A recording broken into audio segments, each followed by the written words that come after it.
आंबड पात्र रोडवर महाळा कॉलनीजवळ ट्रकचा आणि ट्रॅक्टरचा दोन्ही ऊसाचे यांच्यात भीषण अपघात होऊन या ट्रॅक्टरचं नुकसान झालं आणि ट्रकचंही नुकसान झालेलं असून यात उभी असलेली एक दुचाकी या ऊसाच्या ट्रॉलीखाली दबली असून भीषण अपघात झाला आहे. अपघात झाल्याच्या नंतर ट्रक चालक पळून गेला आणि ही दिसतंय या ठिकाणी ही ऊसच दिसतोय. या ऊसाच्या बाजूला या ऊसाच्या खालीच एक दुचाकी दाबलेली आहेत. जीवितहानी मात्र नाही सुदैवाने, हे मात्र तितकंच खरं आहे.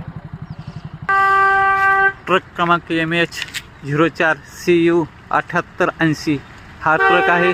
हा बारामती ॲग्रोचा ट्रक आहे आणि या ठिकाणी समोरासमोर धडक झालेली यामध्ये तुम्ही पाहू शकता. भीषण अपघात झालेला आहे परंतु यात जीवितहानी मात्र काही झालेली नाही. आंबड जालना रोडवर असलेल्या या Patod road 30 point महाळा colony Patod Ambad रोडची महाळा कॉलनीजवळ हा अपघात झालेला आहे.